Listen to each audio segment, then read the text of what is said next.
Welcome back, guys. It's Ashley Nicole with Passion, Purpose, and Paychecks. If you missed our last video, be sure to subscribe. That way you're in the loop with all that we're doing here on Passion, Purpose, and Paychecks. Today, we have with us a very special guest, Mariah Malone with MDM Events, also known as Modern Day Mom Events. Mariah, thank you so much for joining us. Thank you for having me. So tell us a little bit about Modern Day Mom Events. How did you get your start in events? Honestly, it kind of was an accident, should Okay. I say? Me and my husband were expecting our first baby, and I really wanted a spectacular kind of over-the-top baby shower, Okay. and I wanted custom decorations and decor, and I couldn't find anything online. I couldn't find anybody that could do and execute what I wanted to do. So I'm like, you know what, why am I looking? I'll figure this out. I'll do this myself. So went to the store, started ordering things, put together my own shower, and then the day of the shower, people were coming in and asking my mother, like, oh my God, who did her baby? My mom was like, she did this. And I'm like, what? She did all this herself? I mean, I did all the baking. I literally executed everything. And so many people were asking me about the shower, and literally my first client was actually a guest at my baby shower, a lady named Kim. And she said, can you do my 40th birthday party? And I'm like, sure, I got to have the baby first. But she's like, well, you having the baby in April? My birthday is not till the end of the summer, like if you're feeling up to it. And she was my very first client. And then from there on, I just started booking events. That is phenomenal. So I want to talk a little bit about your backstory. So this happened after I know that after high school, you went on to college. Tell me about your experience there. Again, because I don't want to put it out there like college is not important. It's not for everybody. Okay. I was one of those people who it was my desire to graduate and get my bachelor's. And when I went away to school, it definitely wasn't for me to go away. I'll say that much. When you went to school, did you know that you were going to major in something specific, or what was your plan for school? Business, because I had no idea. So I was just like, well, can't go wrong with business. Right. Business administration is what it was. I don't think it was so much college to me. I think it was being away from home because I have such a close-knit family. Mm-hmm. Me and my brother were really close, and he was a senior in high school, and I felt like I was missing, all his basketball games. And I don't know, being away was just really, really hard for me. So I did continue school once I did come back home. Okay. And then once I got married, had children, started a family, it almost seemed impossible, to continue taking night classes. Yeah. So I kind of, back and forth fell off, but yeah.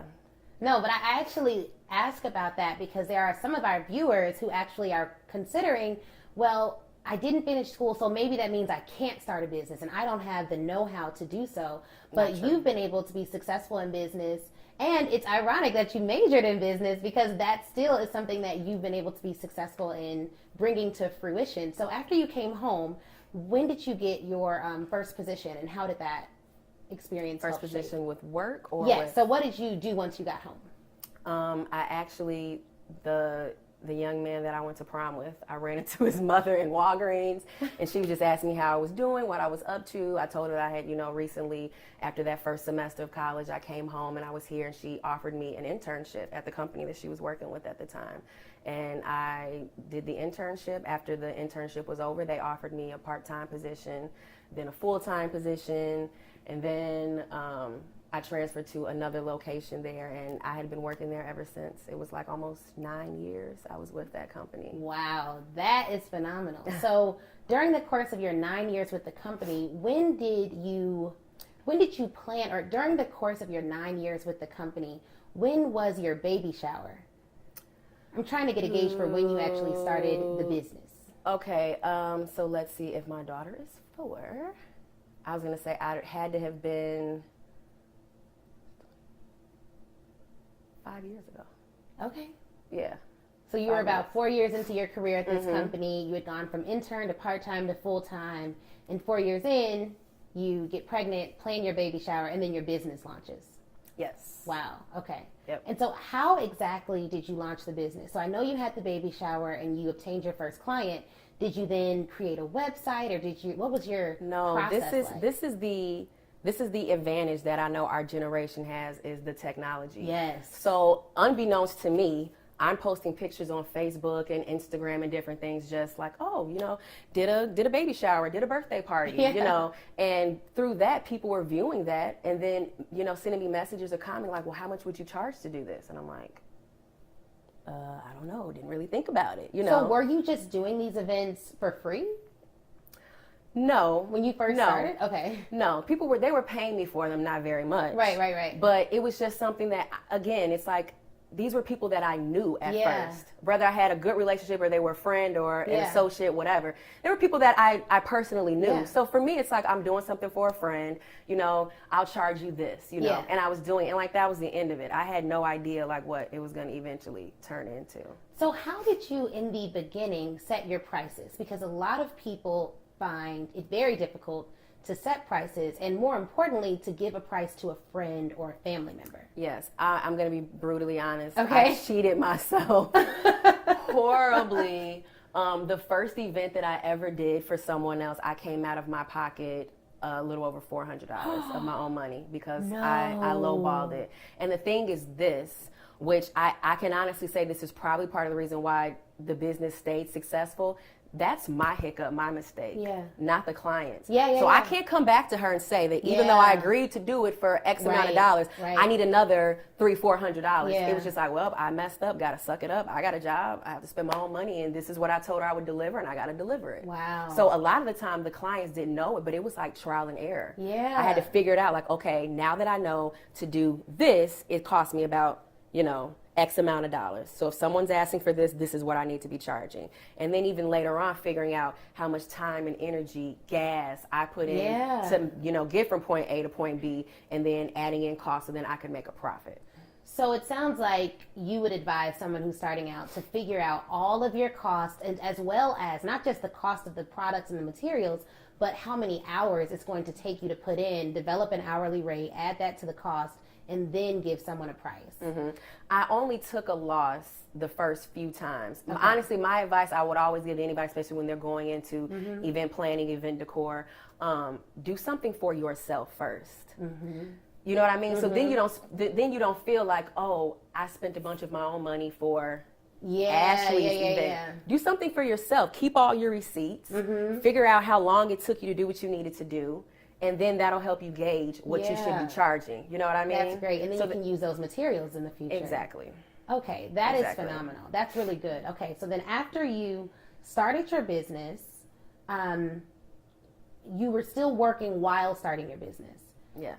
How did that look? What was your daily schedule like? Oh, it was horrible, honestly. It was so bad. I look back now and I'm like, oh my gosh, how did I do that in for so long? How long did you do that? Was it about 5 years?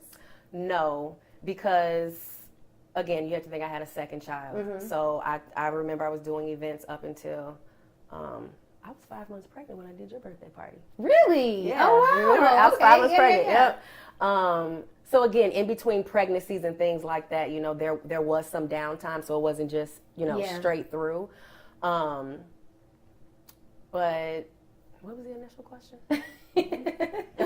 How did your schedule look while working as well as running a business? So I would get up every morning around 6 a.m. At the beginning, it was only Mackenzie. So I would get myself ready. I would get her ready. I would do some type of DVD or some type of workout, Insanity, Taibo, something for, 30, 45 minutes in the morning, drop her off at daycare, go to work. After being at work for about 4.5 hours, next door there was a gym, so I joined that gym. On my lunch break, I'd work out there for an hour, then come back to work, eat my lunch at my desk, finish work at 4:30, pick up Mackenzie from daycare, go home. Hopefully, Brian's schedule, he would be off. He would do majority of like the cooking, the cleaning, bathing, all of that, because as soon as I would get home, I'd have to start on Modern Day Mom. So you had someone to help you. Exactly. That helps a lot. Oh, he pulled, especially at the very beginning, like, I don't even want to say majority, almost all of the household chores that usually the wife would do. I couldn't. Yeah. I'm like, there's only so many hours in the day, so many tasks that have to be done. And he never complained. He didn't mind. And honestly, because of him taking on all of those roles and Yeah. wearing so many hats, I was able to have the time to put into modern day mom. And even then, I'd be up some nights till 2 a.m. and then have to get up. He'd come downstairs like, Mariah, it's 2 o'clock. Whatever's not done is not getting done. You need to go to bed, you know. And I would get up and come back to bed and get, 3-4 hours of sleep and then all over again. Wow. And then on the weekends, we were averaging between 3 and 4 events every weekend. How does that look? So did you have 2 events on Saturdays, 2 on Sundays? Mm-hmm. And, whoa. So your weekends were not your own because for Or a lot of sometimes people, 3 on Saturday, 1 on Sunday. Saturday. Oh my goodness. And I'd literally go from spot to spot to spot. And then as soon as we were done setting up the third one, now we got to go back to the first one and break down. So it's set up, set up, set up, break down, break down, break down. There's no time to even stop and eat. You mentioned Brian.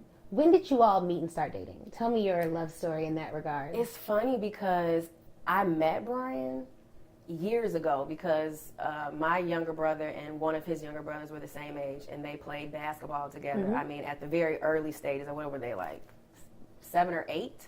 So I actually have known his family for a long time. I remember seeing him at games and different things. And of course, I mean, after the kids have played together for years, you know everybody. Yeah, it's just like, hey, and like, that was just the end of it. Never in a million years would I have thought that that's like, I would have ended up with Jared's brother and we would have gotten married, but yeah. Wow. So you met, and then how long were you all dating before you got married? Oh gosh, a long time. Because I was fairly young when we started dating. Maybe 5 years, 5 or 6 years. Yeah. That's significant. Yeah, at least 6 years. Whoa. Sometimes sporadically off and on, but yeah, when we first started dating, I was so young. I was in no place to be anybody's wife. Mm-hmm. I want to say I had just turned 18. So yeah. That's really young, Yeah, so nobody was thinking about marriage or anything like that. Again, it's like we dated. I just, you know how it is. It's like you'll never expect things to end up the way that they did, and then you look back and you're like, wow. Yeah. And it started from like a Facebook message, like, hey, do you remember me? And I'm like, of course I remember you, And we went out on our first date. And after that, I remember I saw him like every day for like 32 days straight. Like, that's so cute. Yeah, and then after that, we started dating, and it was like, that was the end of that. That is so cute. When I met Chris, we had one date. We went to the gym, and then we were together every day after our first date until our 3rd year of marriage. Oh, my God. It was so intense. Like, I think that the first day we were apart, it was like I had to travel for work or something. Mm-hmm. But we literally were just like every single day. We wrote each other. Like, he wrote me poems. It was it was a very romantic, probably a little fantastical dating experience. Well, I think when you connect with somebody like that, it's like you instantly know it. Yeah, I knew. You get tired of them. It's like, I could yeah. see this guy every day. Yes. And before, other relationships, it'd be like, oh my God, put the phone on vibrate, don't take the calls. But it's like, for him, it's like, I didn't have to avoid him. Yeah. I'm like, well, I actually like him. He's funny. This is a humor. Like, so yeah. And that's just downhill from there. Okay, so that is beautiful. And you all got married halfway through your career, you would say? Your professional career at the transportation company? Yes. Okay. And then he was able to help you out with some of the work that you did with your own business with MDM Events. Mm-hmm. Who else was helping you to manage your event schedule while you were working? Oh my gosh. Well, when the first, I don't even know like exactly. It's like I woke up one day and I'm like, oh my gosh, there was so many emails. It was like unbearable. I remember I called my mom and I was like, I need help. Yeah. This is not something that I can do by myself. I need somebody to help me answer emails. I need somebody to help me manage a schedule. Like figuring out the days that people are inquiring, am I booked? Am I not booked? Mm-hmm. Can I, squeeze them in? And initially it was just my family. So, my brother was working on the things on the financial side. My mother was working with the strategic things of like, okay, I have no idea how to run a business, but we're going to figure this out as we go. And she was helping me answer emails and create a schedule. And then my sister, who in her mind thought I'm not creative. I don't know how to do that. I'm like, I can teach you. I need physical help. I need somebody that can do labor and actually help me man these events Yeah. and get the stuff done. And between them and Brian would do some of everything. Majority making sure that the household things were still being taken care of, the kids were being taken care of, and then a lot of the physical work stuff that's too heavy, big things. So he was the muscle for a long time of a lot of things. He'd get off work and I'm like, I need you to load up the cart. He's like, oh my gosh, how much stuff is it? A lot. Like, but yeah, that's kind of how it started, and then eventually, even that wasn't enough. So I decided to get interns. I would get so many people that would, message me on Facebook and send me DMs asking me, how you got started and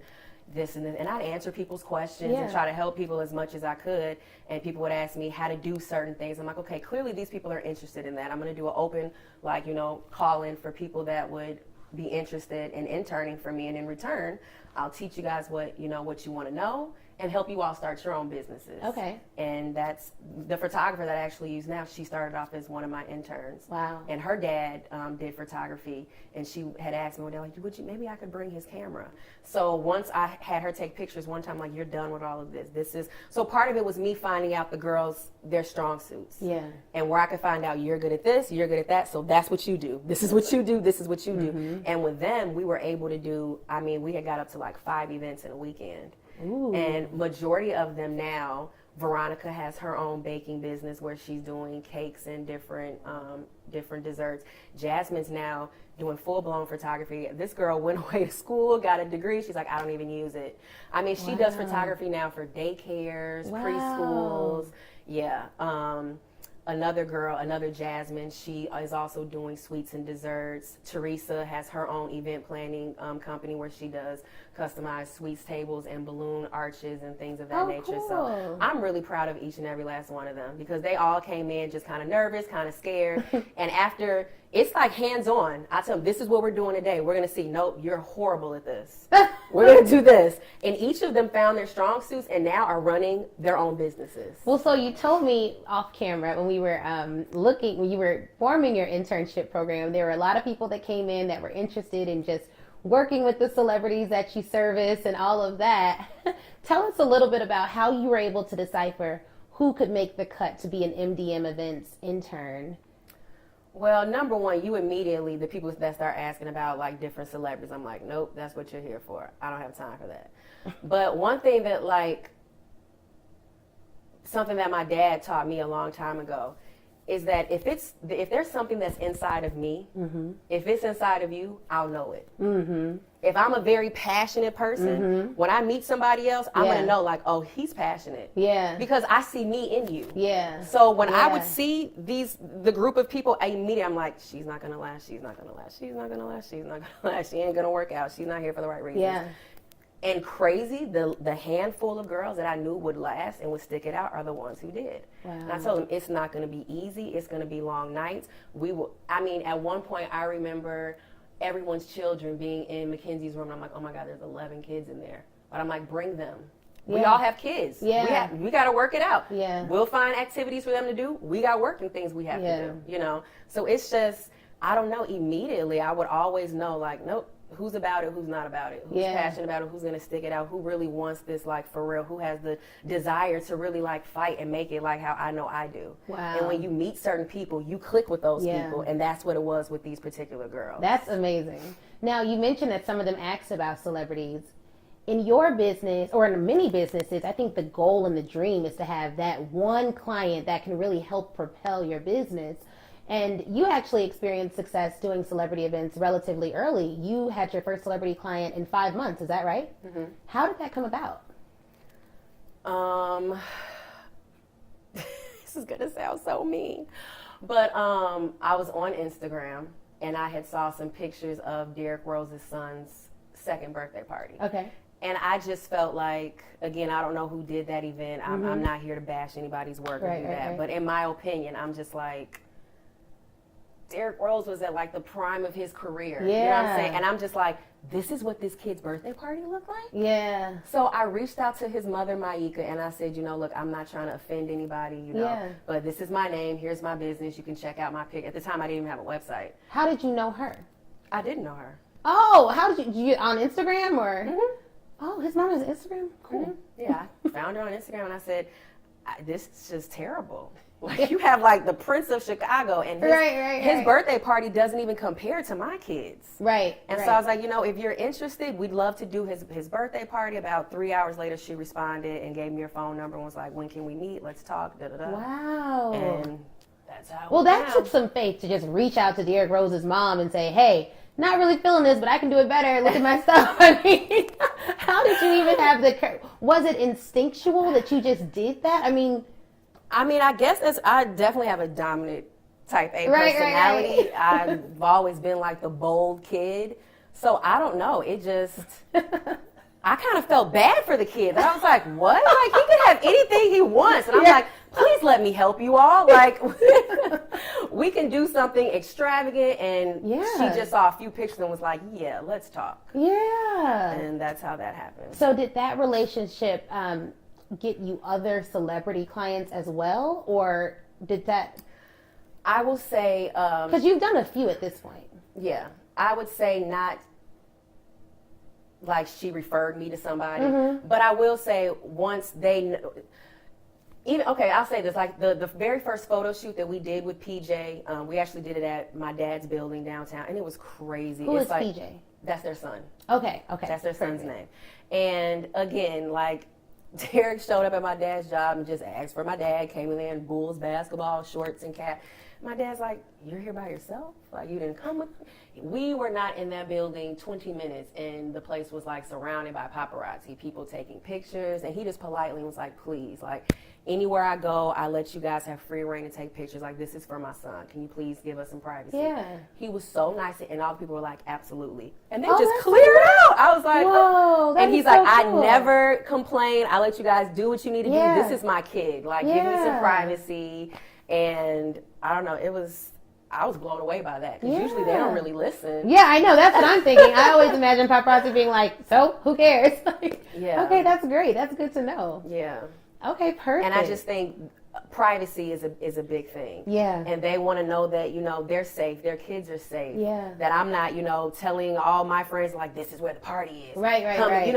There has to be a level of decorum. Exactly. Yeah. And so once other people, I think, can see that, then they'll have faith, like, oh, well, she did so-and-so. Mm-hmm. Because a lot of them, they deal with a lot of that stuff. Yeah.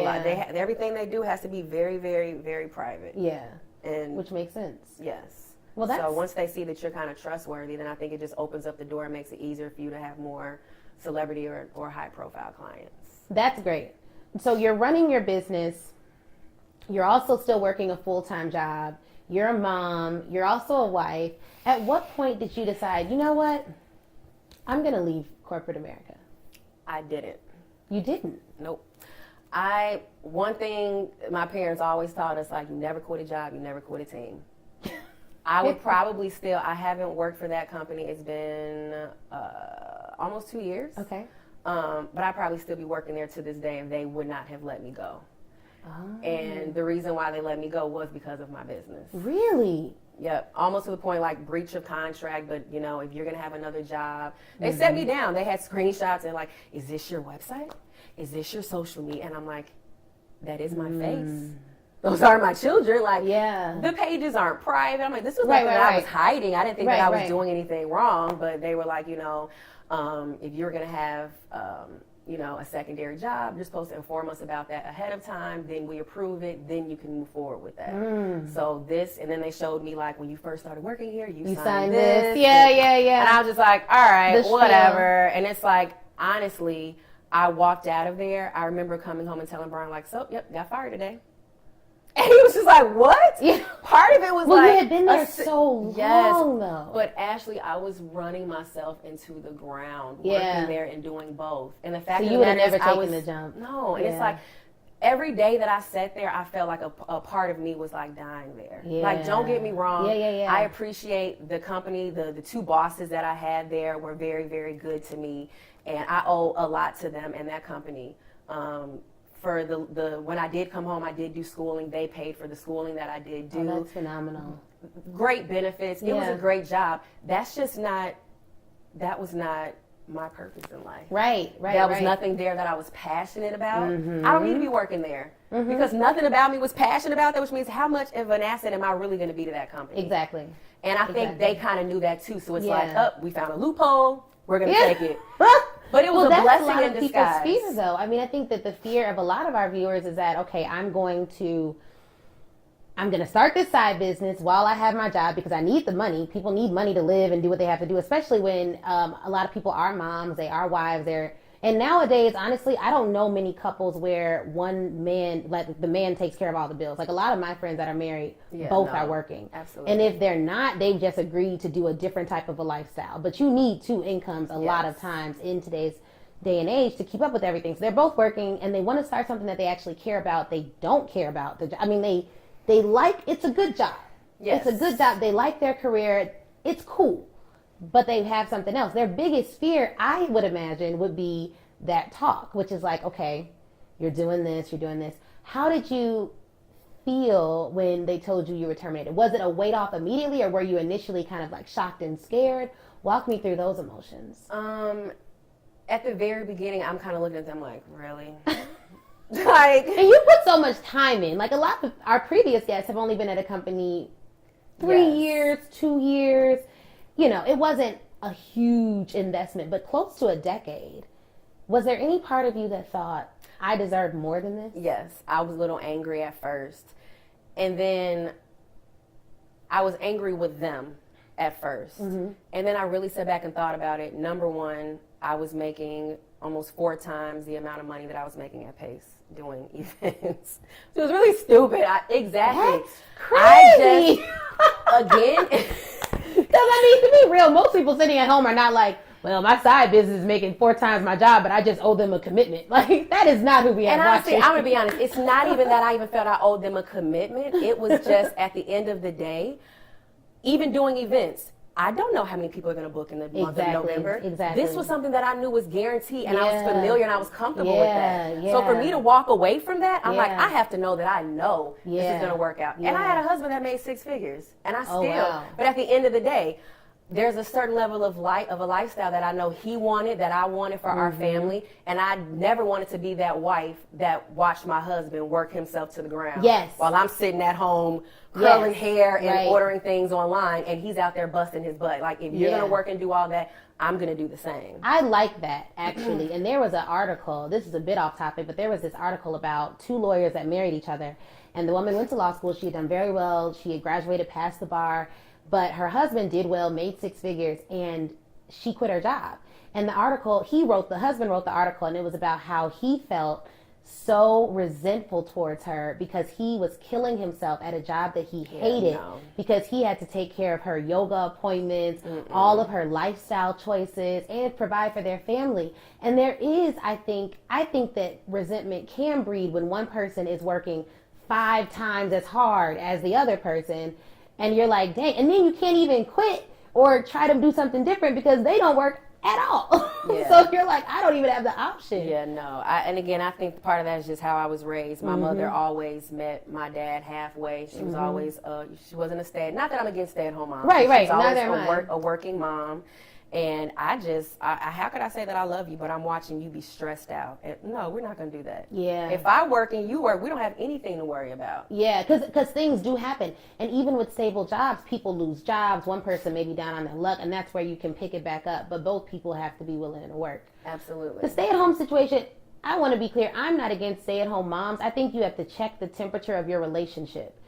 Yes. If your spouse is okay with you staying at home, then you're fine. But at the point that the situation where I was speaking about was when the spouse is literally feeling like he is resenting you because he is grinding every day at a job he hates to provide for your lifestyle that he can't even enjoy with you. And this is the thing. If he's grinding like that, you know he's grinding like that. Yeah. How selfish of you to sit back and just allow that to happen. Yeah. Absolutely not. Absolutely not. Yeah, so if anything, I always wonder if his wife read the articles. I'm like, ooh, are y'all still married? Because she could see this. Because I'm reading like, ooh. She did. I hope she did.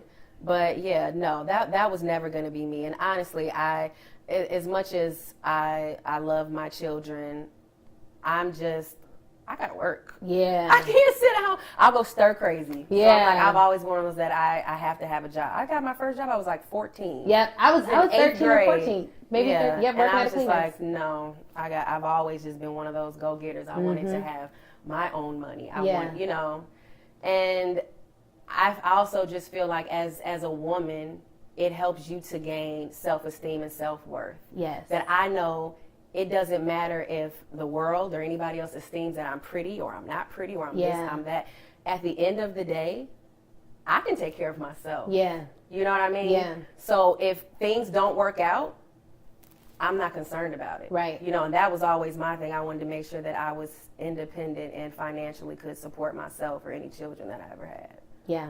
No, that makes a lot of sense, and I'm glad that you shared that with us. So after you left, so after you left your job, after they gave you the boots, after you left your job, you were working on your own. You're managing your own business for yourself, and then tell me about the biggest challenge you faced during that period. Well, about 4 months before I lost my job, my husband got laid off.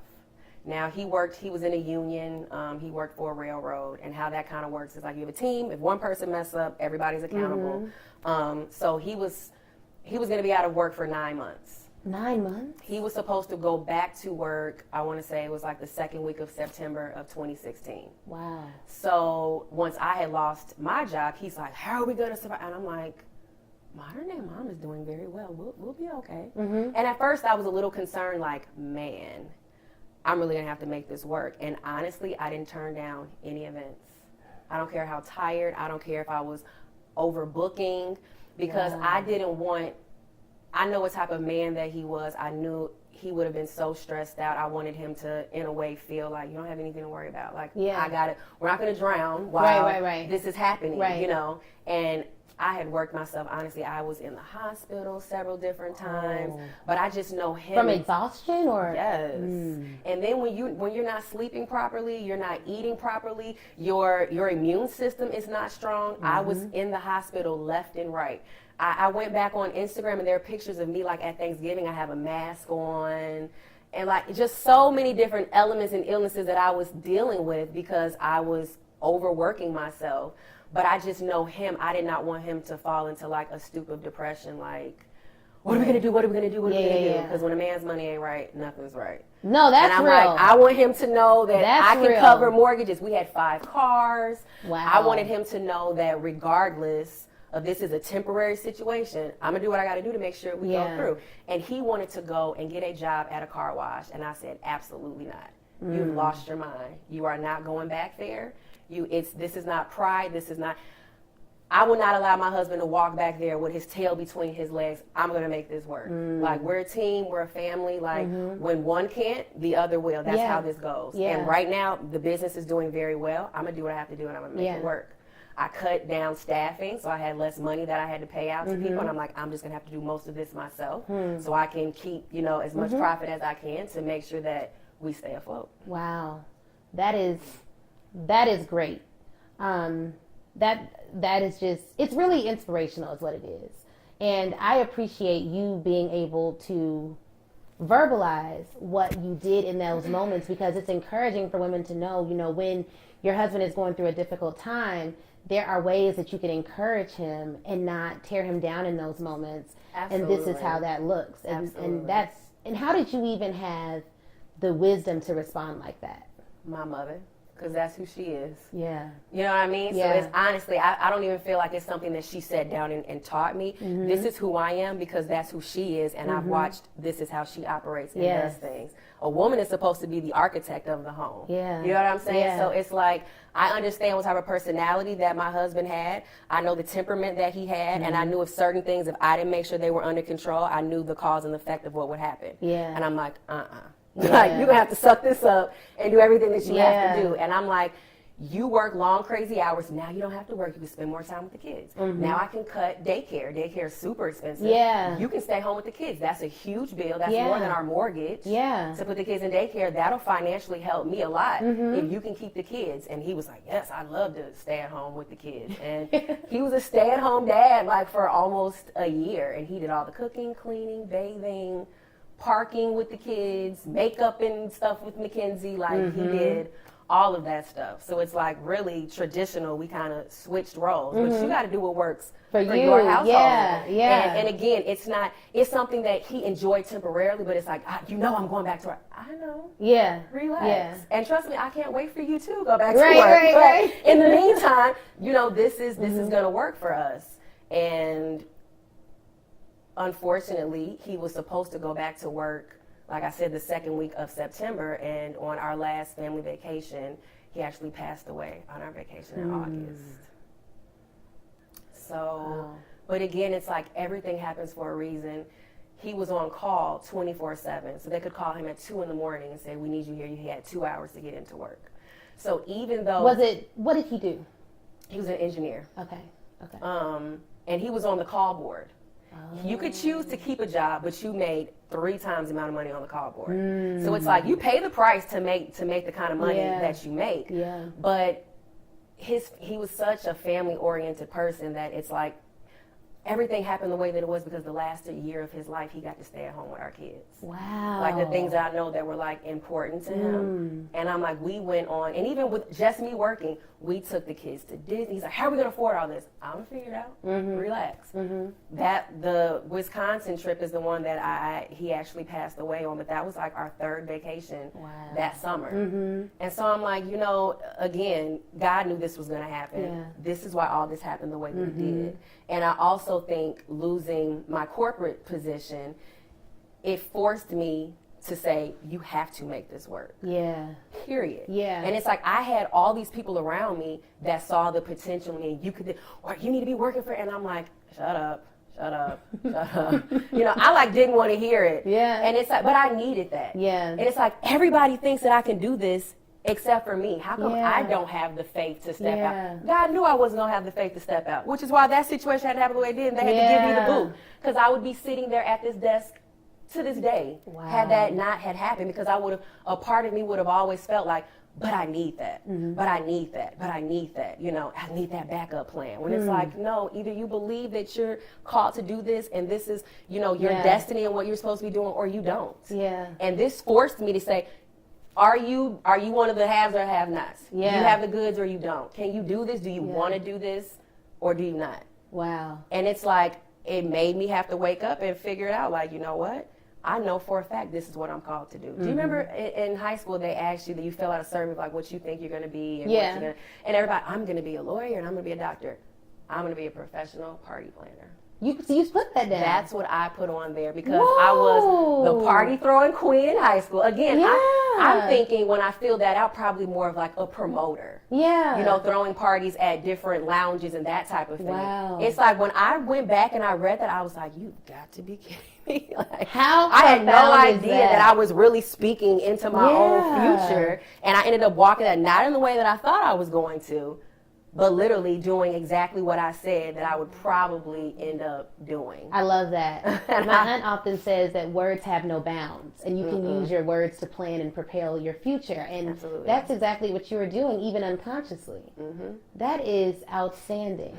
And now you said on the Wisconsin trip, you lost your husband. How did he pass? This is the crazy thing, because for a long time, I had no idea what had happened to him. Yeah, and he was young. How old was he? 33. Me and one of my girlfriends, we had went to run to the grocery store to get meat so Brian and Brandon could barbecue for us. And we were staying in like one of those cabins off of like, the man-made lakes that they have out there, and then little docks for you to fish off of. And him and my sister, my friend Jordan, were in the lake with a few of the kids, and me and Dia were going to go get food. The water was like waist deep. It had to be 3.5 feet of water, and Brian could swim. He was a big guy, really strong, worked out. And all I remember is that we were checking out at the grocery store, and Dia's like, put the car back. We gotta go. And I'm like, why? we're right here. Like, Yeah. I've unloaded all this. I'm like, Yeah. just let me check out. She was like, we got to go. And I'm like, what's wrong? She said, they can't find Brian. I'm like, tell them I have the baby. She says, not little Brian, big Brian. I said, well, what do they think, somebody kidnapped?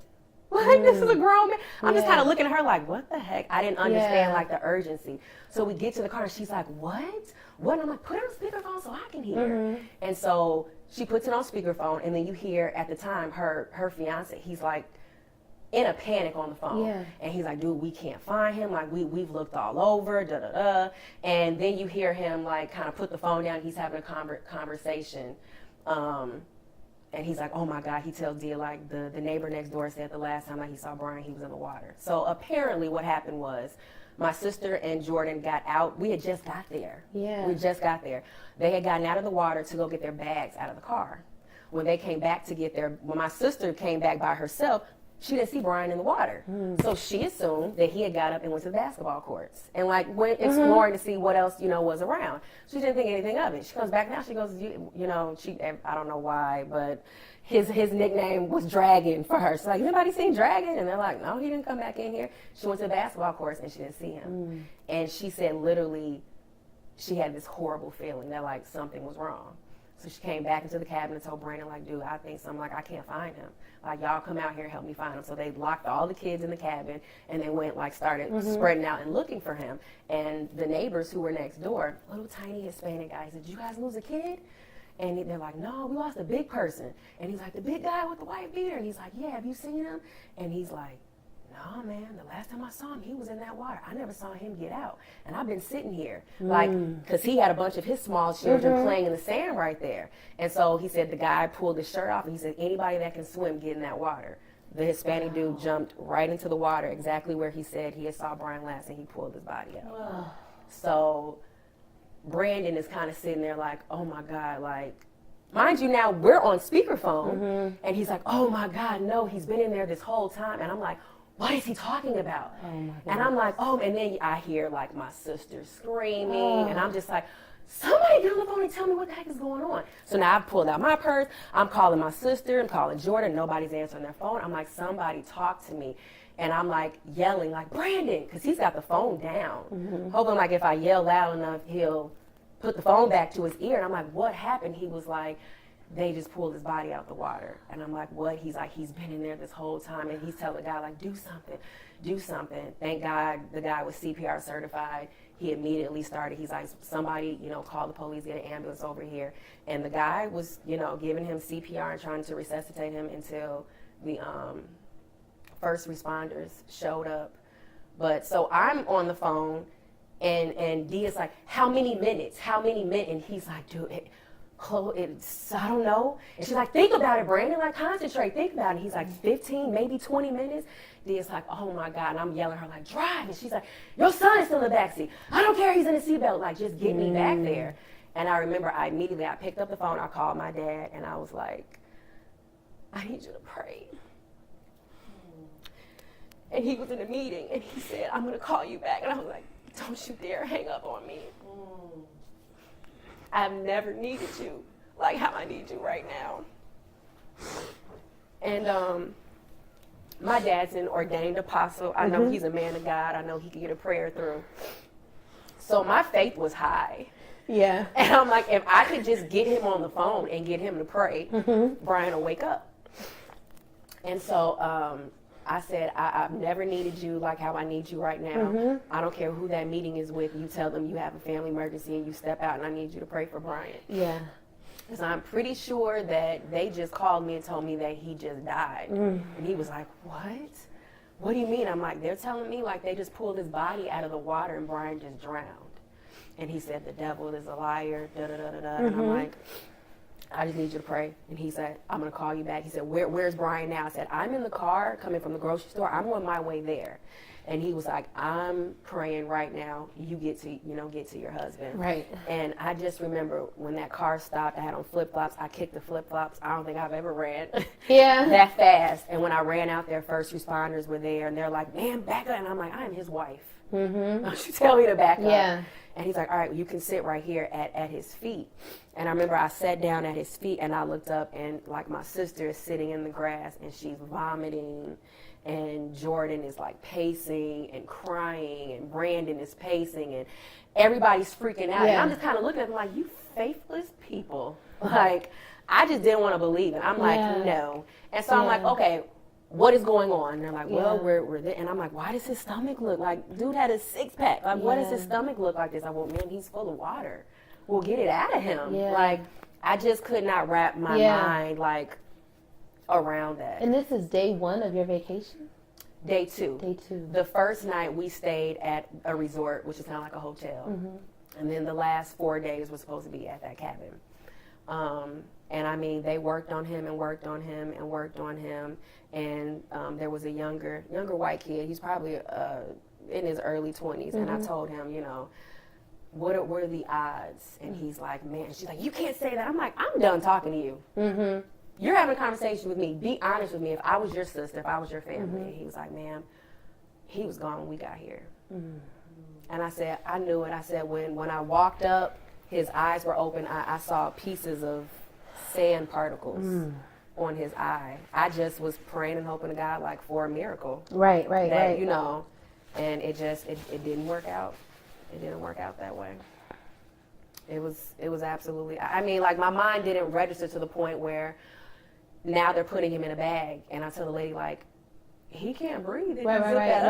And they're looking at me like, this lady is insane. Like, honey, your husband is gone. He's not breathing. I'm like, he might wake up. Yeah. Like, I just, even then, where are you taking him to now? When I got there, they pulled him out of a freezer. I mean, like on TV with a tag on his toe. I'm like, he's so cold. Why would you? He's like, well, man, we're trying to preserve his body. And I'm just like, oh my God, like, this is like really, really, really real. And I don't know, even then, it still did not click.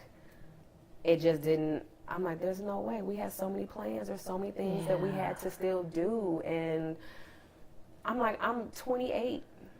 28 with at the time, a 1-year-old. Yeah. And a 3. And I'm like. And you all were together for 9 years, but this was after 3 years of marriage? Almost 3 years of marriage. Yep. And I'm like, our daughter is 3. Our son is 1. I'm like, this can't be God's will. For this to be like, I just didn't want to like accept it. I'm like, in a blink of an eye, I became a 28-year-old widow, single mom of 2 infant children. That I was just like, what the heck am I supposed to, you know? Yeah. And I don't know, at first, it was kind of like, I can honestly say I was never angry with God. Okay. Because I knew my husband was going through some things. Like I said, he was out of work for 8 months by then. And he was battling his own demons, his own things that he was going through, things, personal things, family things, a bunch of different stuff that I'm like, I know he was battling depression. I know he was suffering. And so a part of me is like, well, he's not suffering anymore. But it's like, great, now we're going to suffer. What am I supposed to do with these kids? What do I tell these kids? Like, you know, and I don't know. I just had to tell myself, like, you know what? Anytime in my life where tragic things have happened and I didn't know why, later on I got answers and confirmation of like, this is why this happened. But now he was 33 and the water you said was only waist deep. So did you conclude later that he drowned or what? I didn't find out until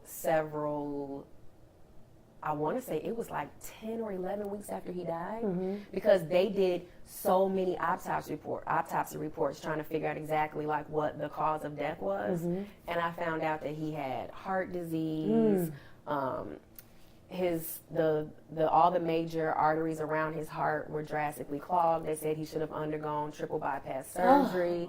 He had the heart of like an 83-year-old man. No. He had spots on his liver. There were so many elements in his body.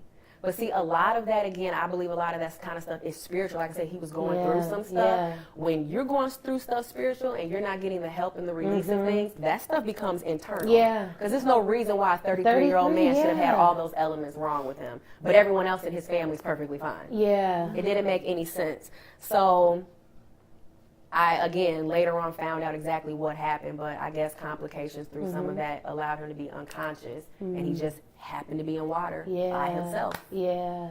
So it definitely has been hard. It's been everything brand new because, like I said, if you recall, he wasn't working. Brian took on majority of the load of stuff with the kids. Yeah. So now he's gone. I know for a fact it's just me. So I have to find a way to now still work and keep up with this business and also be able to take care of the kids, and not just take care of them, but do the things that are important, like going to the park and spending the time and doing that kind of stuff with them. You know what I mean? That he did all of that. I'm like, how am I going to do all of this? You know? And at the beginning, I'm like, I don't know how or why this would happen to me. I am not cut out for this. I remember posting stuff on Facebook on Mother's Day, and I would always applaud single mothers. And I'm like, I ain't signed up for this. I don't know how you girls be having babies and not having fathers. Because I'm like, no, I'm struggling with a husband. It's so much work to be a parent. So, and again, I always tipped my hat to them. Never did I ever think that I would be one. But it's like, you'd be surprised given circumstances what you can do and what you can't do when you don't have a choice. Well, let me ask you this. You said that you never doubted God, which is great because in moments of loss, that does happen. But did you ever think about going back to work or giving up on your business after your husband's passing? No. I honestly, I sat back and I'm like, God, you're really clever. You allowed him to have his back against the wall and temporarily lose his job to force me to build this business to make it profitable enough that we could survive with just my income. So now that he's gone, I'm like, I know I can do it because I've been doing it. I've been paying 5 car notes, a mortgage, insurance, daycare, vacation, groceries, clothes, shoot. You see what I'm saying? So I'm like, that part, and that's, and majority, let's be honest, financial struggles are a lot of people's struggles. So for me to know, like, financially I can do it, it's like, Mariah, the rest of this stuff is mind over matter. You need to emotionally get yourself in order so you can be a good mother to your kids. Like, that's what, you need to do. So after his funeral, I want to say 2 weeks after that, I got right back to work. And people called me crazy, and when I responded to emails, like, I'm sorry it took me so long to get back to you, but yes, I am available. And they're like, didn't your husband just die? People looked at me sideways. Yes, he did, which is why I need to continue to work because we have 2 children. I can't just, you know what I'm saying, roll over and give up and act like I don't still have 2 mouths to feed. And it's not a pride thing, but I just did not want to put that responsibility on my parents. That now, like, oh, well, Brian's passed, can you all take over? When I know I'm fully capable of doing that. I didn't want to do that. That's maturity. Help me with the children by babysitting. Come by and pick them up and take them for dinner and ice cream so I can get this work, that type of stuff done. But I didn't want them to have, you've paid your price. You've done all that. All your kids are gone, moved on. I don't want to have to come back there and put that burden on you guys. Either you're going to step up, man up, put your big girl pants on, and do what you got to do and make that happen. I didn't want... This is the life that I chose. This is the husband that I picked. You see what I'm saying? Nobody else. I didn't want other people to have to be responsible for a life and a choice that, that I picked, that I took on. So again, like I said, they do drastically help me a lot, but I knew, I'm like, you got to make this work. Like, now, it's also my understanding from our previous conversations that business actually went up after his passing. Tell me a little about that.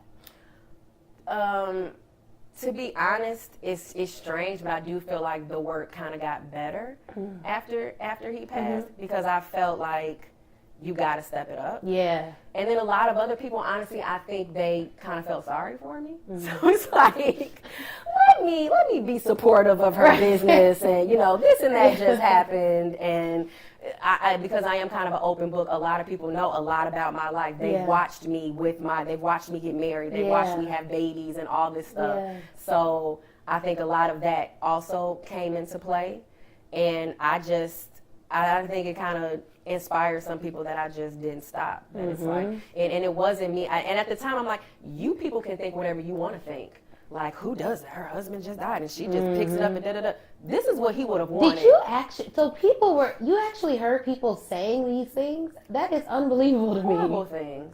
Horrible things. Wow. There were so many mean accusations put out there about me after he passed.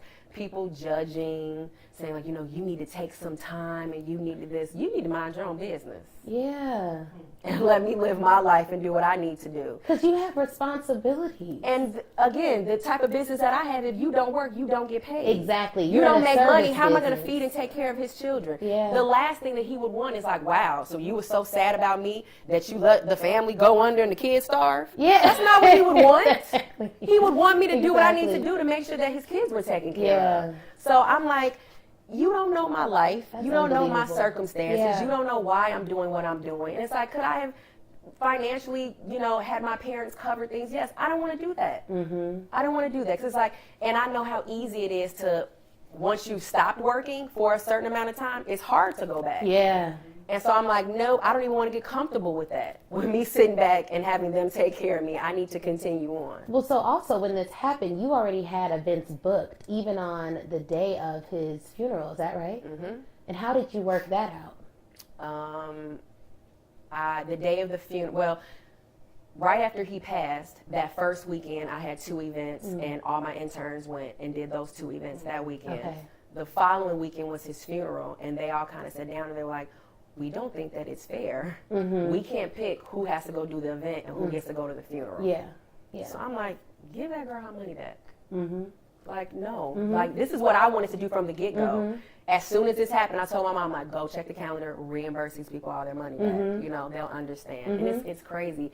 I actually had a girl who I canceled. She was bashing me on Facebook, how I ruined her event and refunded her money. And I'm like, it's like, while you're posting, trying to slander me on social media, are you telling them that the reason why I couldn't do your event was because I was burying my husband? And I could have sent my interns. It wouldn't have been the same caliber of work as if I would have done it myself.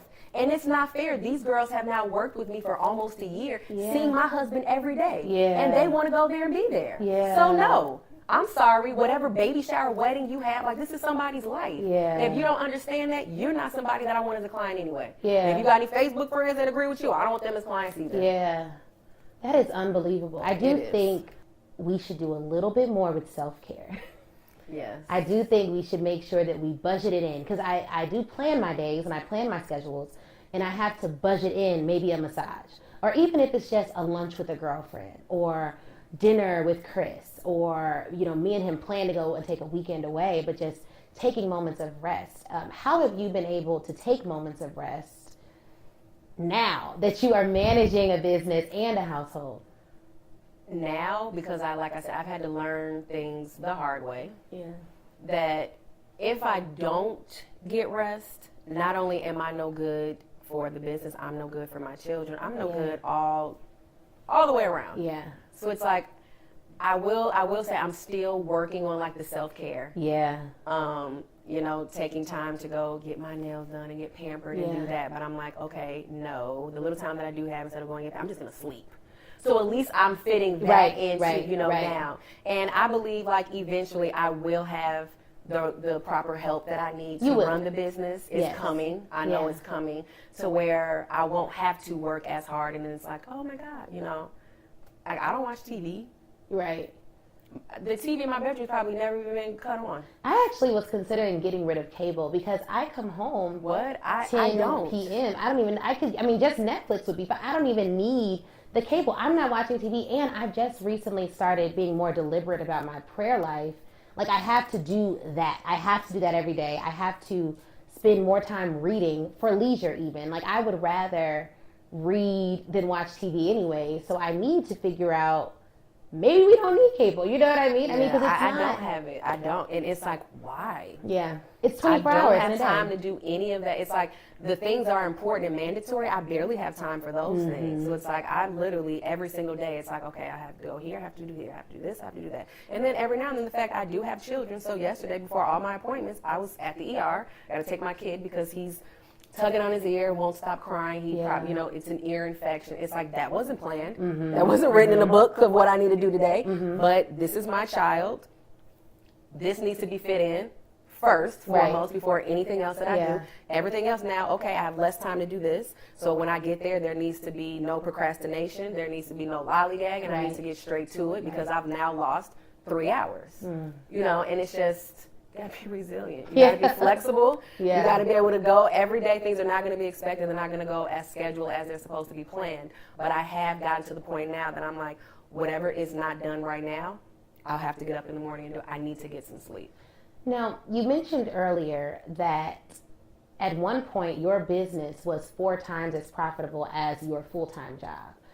When did that occur in the spectrum? So you started your company about 4 years after working your full-time job. Mm-hmm. And then from that point, from the first year of your business until when was it 4 times as profitable than your full-time job? Probably the second year. Okay. The second year, because I could actually see like, okay, this is consistent. Mm-hmm. I'm doing 4 events every single weekend. This is consistent. There's a base price that I know for sure the client is paying at least this amount of money. Mm-hmm. So if I have something on my calendar, I know. You see what I? You're getting it. Okay. Exactly. So that's after 2 years. I'm like, okay. Yeah. This is kind of silly, yeah. But I couldn't separate myself. Even like most small businesses, and I didn't even know this till my mom started getting together stuff for taxes. Most businesses take like a huge financial loss at the beginning. Mm-hmm. Most of the time you have to get a loan. I didn't get any loans. I invested in my own business. Mm-hmm. So whatever I was charging people, then the money that I made from, my job, if I needed to buy different supplies or whatever, I'd spend my own money on that. I didn't want to have to get a loin. And at the end of the year, when my mom went through and ran all my books, the very first year I had made $76,000. Wow! And my mother was like, "I cannot believe you're making this kind of money doing baby showers and birthday parties." I'm like, "Are you sure?" And she's like, "I'm looking at the numbers. I'm looking through all the accounts and all the different ways people pay." And she's like, "Maybe you need to." And after seeing that, my mother's like, "Okay. If this is the first 12 months, yeah." And again, nothing was being done properly how a business should be run, because it's kind of like it just happened. So now it's like, okay, we need to be doing things properly and see if we're actually following protocols and running this like a legitimate business should be run, what this could really, turn out to be. That is phenomenal. And so you have MDM events, and for that business, you are doing all types of events. But Modern Day Mom started as just doing children's events. Is that right? Yes. Because when I was coming up with the name, I had to think I don't know, what exactly is this and what am I? I'm the modern day mom. I'm not there was a different day and age and a different generation where wives, most of them stayed at home and they did all the cooking and the cleaning and worked with children with schoolwork and all that stuff. And I'm like, that's not me. And that's not realistic for our generation. Like you mentioned earlier, it takes 2 incomes. So I'm like, I'm the modern day mother that's trying to still work with homework, spend time with kids, still cook, clean, and work a job to financially bring something to the table. So my husband doesn't have to work himself to death. You know? And so I'm like, if I had to describe myself, that's what I am. And so at the beginning, I did a lot of videos and DIY projects, just showing other moms, look, this is not that hard. If I can do this, anybody can do this. Is it on YouTube? Do you still maintain a YouTube channel? No. Okay. No, it's something that I know I probably should pick back up and more intricate again, because not everyone is going to be able to afford me to come in and do a full service for them. But I can offer tips and things that you can do. Everybody's on different budgets, and people's financial situation is none of my business. But as a business owner and what I do, I should be able to offer something to everybody. Do you offer consultations? Yes. Awesome. Okay, that's good. So what are all of your services? For people who want to hire you, what can they hire you for? Literally, I'll say this. If there's something that a client is asking for and I've never done it and I don't know how to do it, I'll still agree to do it and I'll figure it out. So I can't even say what I can and what I can't do, because there's a lot of stuff people don't know. I'm like, first time I did that, thank God it turned out how I thought it would, And that's how a lot of things, I've just had YouTube, you'd be surprised what you can teach yourself from watching a few YouTube videos. But very true. We started off just doing sweets tables, and now we're doing full-fledged events to where... you all do staging. It is literally production. You produce events. Weddings, at this point, I'm not doing wedding planning. That's completely different. Yeah. I don't offer any planning services. Yeah. Decor is too much work on itself. Mm-hmm. I can't meet with your bridesmaids. I can't help Yeah. you find a venue. I can't do any Yeah. of that. You find a space, you do all that, I'll make it look good. Yeah. So at this point, that's all I'm doing. So designing the events, the centerpieces, the candy tables, which actually serve, when you did our events, we used those candy tables as really parting gifts. Yeah, that's what it should be. We had the cards, and it was a great, fun way and a beautiful way to give people gifts at the end of your event, which was great. Yeah, that it's supposed to be like, this is our favor to you. Mm-hmm. You know, the extras, the add-ons. Yeah. And it also just picks up the ambiance of the total event, and you want people to be able to come like, wow, I've never seen anything like that before. Like, I'll get a lot of that at different events. People, I've never seen people do this kind of stuff at a baby shower or, whatever. But I'm like, the sky's the limit. I love to have clients that want all this crazy extravagant. I'm like, yes, I'm up for a challenge. I want something new. Yeah. I want something different. And it's like, all you got to do is nail it once. Yeah. And then that opens up me to be able to now do other things, because people are visual people. They want to see it before, especially they're going to hand you some money to do it. Yes, of course. So I'm always up for a challenge. And like I said, there's certain stuff people have asked for. And I'm like, yep, let me get back to you on pricing. Because now I need to figure out, okay, how do I do it? Yeah. What is it going to cost for me to do it? How much time is it going to take me to do it? Yeah. I've never done this before. So now here's my numbers. I can send it to them. You take it or you leave it. Right. And That's fair. Mm-hmm. That's definitely fair. So when did you know that you made it? Like, I could do this. When did you know? When was the moment you realized I could do this for the rest of my life? At the very, very beginning, I would say I knew. Like, I was that kid that watched Barney and Zoom and did all the crafts and all of that, like, making shoes out of paper bags and stuff. So it's like I knew that this was something that has always been in me. So my first baby shower, I'm like, oh my God, I had so much fun doing this. Like, I could really see myself doing it. As far as you asking, like, oh, you've made it, I still don't think I've made it. There's so much work that has to be done. And again, it's like, I know I've accomplished a lot in the time that's been given and with my circumstances, but I know there's a lot of things that I also have dropped the ball on, things that I haven't pursued like how I should have, and the business should be further and more well off than it is. But I also know the type of person that I am. Not that I can't enjoy the right now and I can't be proud of myself, but I'm never going to be a person that's going to be like content with like, okay, this is the goal, reach the goal, great. Yeah. It's like, okay, what's next? Right. Okay, now how do I do, now what's the next step after this? It's like I'm always going to try to break that glass ceiling. And I just think that's just the type of person that I am. And again, not that it's like nothing's good enough, because that's not true, but it's just like, why settle? Yeah. If you can continue to push and be better, like why not try to be the greatest? Why not try to be the? And I know for a fact there are event designers that are better than me, that you know what I'm saying, that have more successful businesses than me. But it's like, judge yourself on what you have going on, not what everybody else has going on. And what may be okay and good for them, that's not to my standards. That's not enough for me. Speaking of breaking the glass ceiling, where do you see MDM Events in the next 5 years? I definitely want to be international. Okay.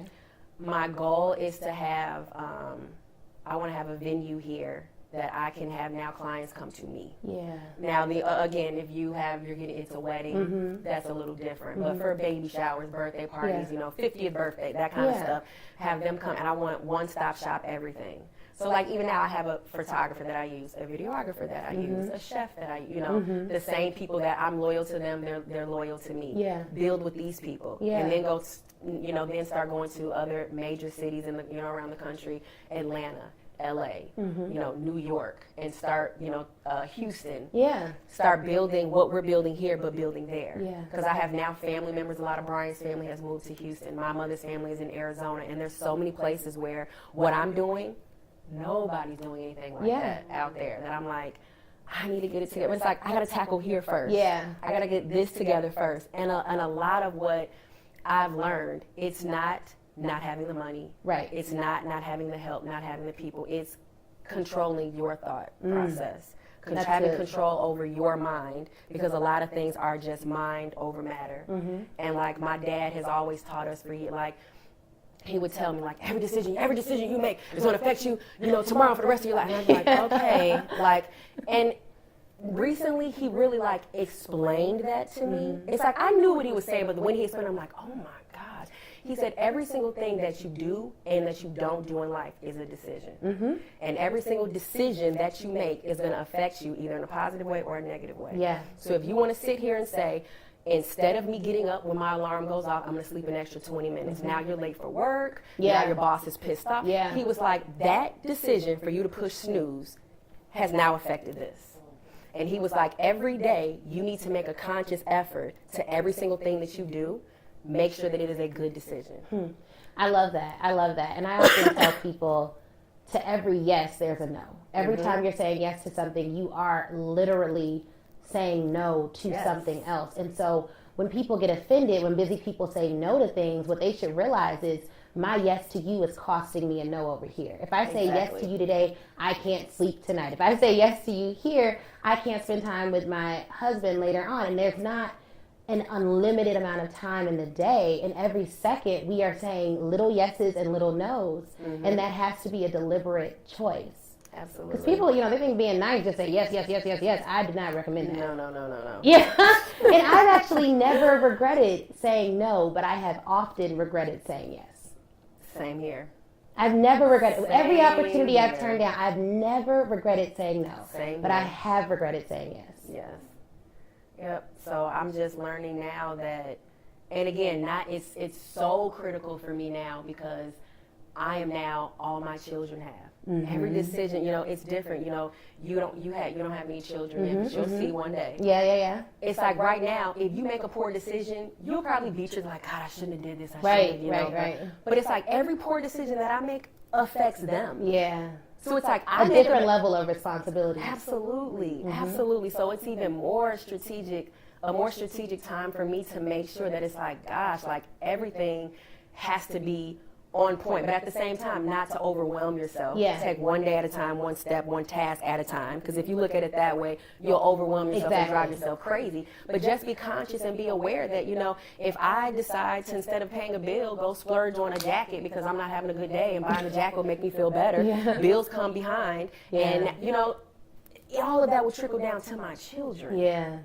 So now it's like once you become a parent, it's like your whole life completely changed. Honestly, if you're a good parent, if you love your children and want what's best for them, some people aren't. If you want what's best for your kids, I look at the life that I had, and I'm like, my kids should have what I have. At least that's what they have to start at. Absolutely. And I think that's where, for us, family planning comes in. And I know that a lot of people are like, you can never plan for it. One thing that I always think about is, I plan for my vacation.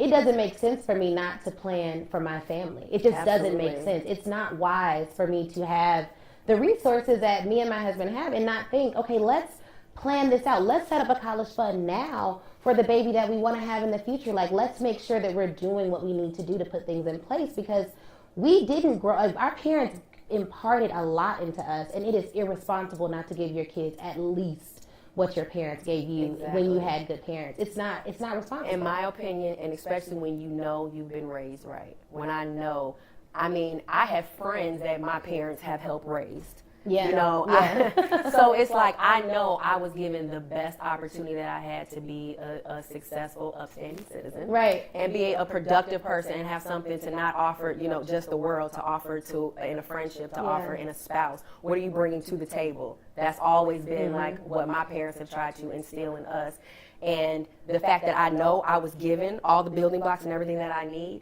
If I don't at least hit where they were at, I've completely failed. Failed. You also mentioned that a lot of it isn't the financial resources and other things. It is your own thoughts. Yes. What thoughts about yourself did you have to silence in order to reach this level? First of all, the doubt that I couldn't do this. And it wasn't that Mariah can't do either. It was like, can I do all this without Brian? Because he did so much and pulled on such a weight. And he was such an amazing father. I mean, honestly, one of the best. That my dad would be like, dude, I don't care about all the other stuff. Any other complaints, whatever I have, like, he's an excellent. I'm like, I know. And it's like, so when he passed, it's like, I know it was the enemy, it was the devil constantly, putting those thoughts in my mind that you'll never be able to do this without him. You'll never be as good of a parent as he was. You'll this, you that. And it's like, I had to literally physically speak out loud, come against those thoughts. Yeah. And it's like, you'd be surprised, talking out loud. Yeah. Things that will silence. Yeah. Things that you think is your mind. Yeah. It's like every single day, the enemy tries to come at our minds to get us to talk ourselves out of doing what we're supposed to be doing to better ourselves and better our lives and to better our futures. And what I don't think people recognize is you not living your purpose not only affects you, but it affects generations that you were supposed to change and impart wisdom into. Absolutely. There are people that are waiting on you to live your purpose in order to get their blessing and to get where they need to go in life, because everyone won't be brave enough to take the jump. Everyone won't be, just confident enough to send the messages that you may be confident enough to send, or to tell your story the way you've been so gracious in telling it with us today. But by watching you, they could think, man, you know what? I know I've gone through a lot, but I think I can maybe get through this. Or I know I've experienced loss, but maybe I can get through it. And I feel like we have some viewers that are just on the edge and they're trying to figure out how to make it work. And right when they have decided, okay, I'm going to take this leap of faith, something traumatic happens. And I feel like that's the moment in which people need the most encouragement. So what would you tell to the person who is on the edge of the cliff, willing to take the leap of faith, but they've just experienced a traumatic loss?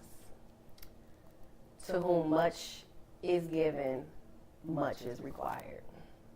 So I always felt like my parents were harder on me. Literally my entire life, I can think of teacher, Dean Geyer. Stuff would happen. He's like, Mariah, those kids first of all, can you please not talk to me like I'm not one of these kids? Yeah. Don't separate me like he's like, I don't care. You have a lot of influence. You need to have more sense than that. I remember having a 6th grade teacher. We did something, Miss Huizinga. I don't even remember exactly what we did, but we had a sub and we acted a fool and she had everybody's names on there. And in front of she was like, I would have expected more from you. And I'm like, what? And so for a lot of my life, and it's like, you can either use that as an excuse to feel sorry for yourself, or now I've looked at it, I'm like, you know what? A lot of this, God did a whole lot of work and has invested a whole lot in me. And there's people that I'm supposed to reach and people that I'm supposed to help. And that's what a lot of people don't understand. I don't care if you're doing hair, if you're a lawyer, if you're a doctor, if you're an event planner, everything that if you are doing, when your passion meets your purpose, that's when you know you're walking your manifested destiny. When you're doing that, you know for a fact, this is what God put you here on this earth to do. He didn't give you this for you to have a lot of money. Exactly. For you to this. Exactly. He gave it. What are you giving back? Who are you helping? Who are you impacting? What are you doing to help somebody else? And so my thing is, and you just don't realize it, people that you're helping along the way. And so I just feel, again, there's been times where I want to just feel sorry for myself and woe is me. And it's like, you know what, at the end of the day, I didn't think I would survive this. I didn't think I would survive that. But I have. And in that, somehow, I always get connected to some young girl who's gone through what I went. And I'm like, oh my God, no, I went through this. Is what you need to do, blah, blah, blah, blah, blah. It's like, because if God knows that he can trust you with it and that you'll do right by it, he'll continue to give it to you. And it's like a lot of that, you can't heal what you don't feel. How can I help a woman who's lost her husband when I haven't lost mine? And now recently I've had several women who are in their at least 10 years older than me that have come to me like, how the heck did you continue? And it's like, and I've been able to talk to these women. And so here I am still like, God, I am broken. I need to be mentored. I need to be helped. And it's like, that will come. Do what I'm asking you to do first. And it's like, the more and more I know that I continue to do that, he always makes a way. It's just like things that I thought would never be possible. It's like, and again, I'm not saying like my life is better now that Brian is passed. No, but I'm accomplishing things that I dreamed about, but didn't have the faith to really think and believe that it could really actually happen. And now those things are happening. I'm like, man. But it's like, and it strengthens your faith. Every situation, and we look at things as a big picture. But when you think about your life in terms of every situation that you thought you could not come out of, God has brought you out of it. And there's been moments, even in my life, that I've had to write down every situation that God has brought me out of when I'm facing another battle. So that I could see, okay, you brought me out of this one, you brought me out of this one, you brought me out of this one. God's consistency is unmatched. And so I can say with more faith and dream bigger. And my prayer is, God, help me to dream in a limited way, in an unlimited way. Help me to have unlimited dreams. Help me not to cap your blessings for me. Because I think in limited way. I'm like, oh God, I want to do this. I want to get 1 million subscribers, or I want to do this, or I want to be on a multi-network television show. I'm like, God, I want to be as big as you want me to be. I want to go as far as you can take me. I want to go everywhere you want me to go. And I want to have the faith to leap when you tell me to leap and to follow through with every vision and dream that you give me. And in that, again, I keep talking about my dad. Oh my God. He said, I love this. This is great.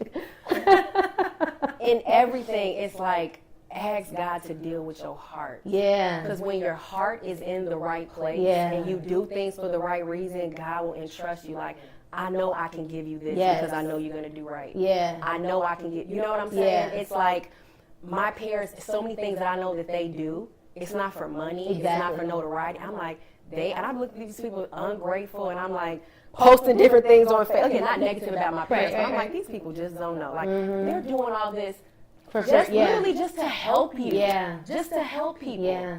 And that's my thing. And like in everything that I do, like I want to be like David, you know, have a heart like how God has a heart for people, to want to help and be there for people. Well, what they're doing is planting seeds.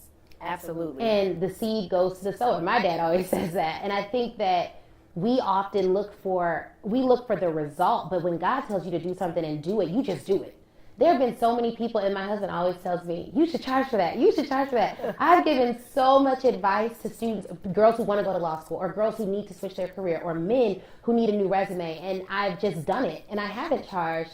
And if I feel like I need to charge, like there are career consulting services that I offer and I will charge for. But prior to that, I would just plant seeds.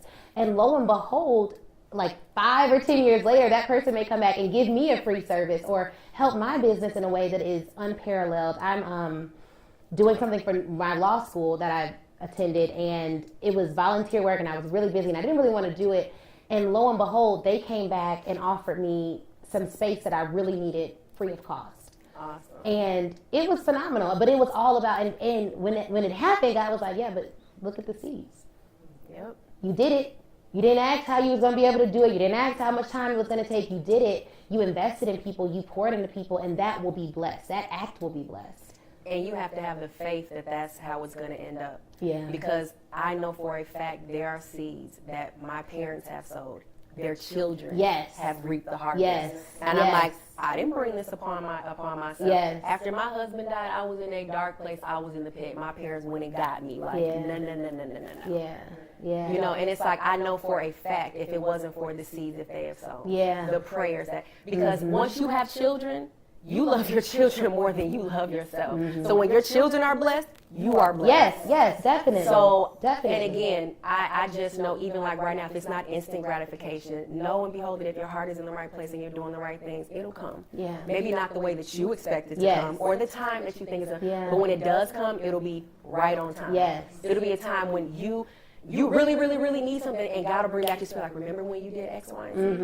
And I'm like, oh my gosh. Like, yes.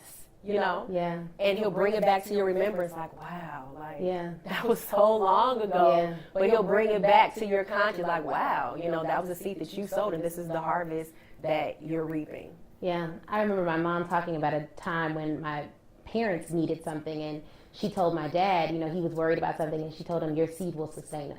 Absolutely. And I always think about that, because when things get rough, I have those seeds to think about, like, well, you know, I did this, and you can go to God with a different level of confidence. And I think that is just so helpful when we're thinking of getting through some challenging times. And people that aren't I'm never going to tell people, like, what you should believe in. Like, exactly. You find your own way everybody has the right to believe what they want to believe. But in my opinion, based off of my life, my spiritual relationship with God is what has sustained me. That is why I'm where I'm at. If a person wants to look at me and say that they think I'm successful or that I'm not successful, whatever, I know for a fact my relationship with God has played a huge part in everything that I've done. For every failure that I recovered from, that's what it comes back to. For every success that I've ever had, this is what it comes back to. And it's like when I want to give up and when I feel like I can't go on, I will have conversations with God and tell him, like, you told me. Yes, exactly. I talk to him like I'm talking to you right now, and I let him know. You know how I feel. I'm very upset with you today. Why would you allow this and that to happen to me? I do not deserve this. I don't this. I don't that. And real quick, he'll be like, didn't I do blah, blah, blah, blah? Yeah, exactly. It's not always about you. Yeah. And real quick, I'll be catch myself talking crazy, and it's like, oh, right. Right. Right. All right. You win. I'm not mad anymore, you know. But again, have conversations. You could say I talk out loud to myself, whether I feel like I'm talking to the devil or I'm talking. They listening anyway. Yeah. So at least say some things and put some things in the atmosphere. They're going to change some things. Yeah, exactly. In a positive Watch your words. Yeah, your words have power. Absolutely. Stuff is going on. I'll tell them, like, you think I don't know that this is you putting these thoughts in my mind? You think that I know this is not you telling me that? I bind you in the name of Jesus. I rebuke you. Like, literally cast those imaginations down and keep it moving. And you'd be surprised. A voice that hears like you is gone. Yes, exactly. And I'm like, you're not doing this. Not today. Because if you sit there and you listen to it, once you know, you got the, and da-da-da, and da-da-da. And next thing you know it. And not just that, you have to be careful the stories you tell yourself about your past. Absolutely. The stories that you replay to yourself about what you've been through and how you've come out and how you were shaped and how you appear in the world, because that can change the course of your future as well. You keep replaying that situation in a particular lens to yourself, and that's right, that's why I won't make it. That's right, that's why. Yeah, but even from birth, I never had anything. I never could do anything. It never will work. You have to be careful what you tell yourself about yourself. What you take on. Absolutely. And the way you frame it. Two people can go through the same situation. One will say, you know what, I had a very difficult past and it showed me X, Y, and Z. The other person will say, I had a very difficult past and that's why I'll never X, Y, and Z. You want to be the person who can take your past and help that and make your past propel your future. Absolutely. Don't let it deter it. Absolutely. Mariah, you've been wonderful. Wonderful to speak with. So many gems of wisdom. I am positive that eyes have not seen, ears have not heard what you will do. I'm positive you will get to those nations. I'm positive you will be bigger even than you can even imagine. And I'm expecting it for you. I'm expecting to see you in New York, LA, Houston, Atlanta. I'm expecting to see you doing events in different countries on different continents. And I'm expecting to see you at women's conferences speaking to women about your story. I'm expecting that for you because what you've been through was not in vain. It was not in vain. And the lives that you will touch, you are going to touch some phenomenal women and help them to come from areas of despair into their destiny. You are going to birth some things in some women that they didn't even know was inside of them. And I'm so grateful that you've had such a willing spirit to share your story with women. Oh, thank you. And with men, with the world. And I know it takes courage. I know it takes courage. Know that I'm praying for you. Thank you so much. I'm praying for you. I really appreciate it. And I'm expecting you to do great things. And the expectation is important. And when you don't feel like anyone's praying for you, know that God has destined people to pray for you. You will get through every obstacle. You will be great beyond your imagination. And I keep saying that because I know that it doesn't always feel that way. And sometimes we just need people to say that I respect you. I admire what you've done, and I am encouraged by you. I know I'm here interviewing you, but you literally spoke words that fed my soul today, and I needed those words. And so I thank you. I really do thank you. Thank you so much for having me. Of course. And I'm trying not to be so emotional, but I'm overwhelmed at the power of God and how He's manifested Himself in your life. Now,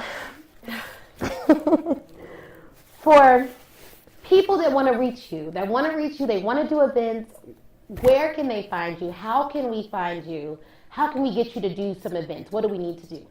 Facebook, Instagram, my way. Yeah, that's Well, thank you again for joining us. We are elated that Thank you you decided for to join us having on me. the couch today, and we can't wait to have you back for something, to hear the update about the new locations. yes. Yes.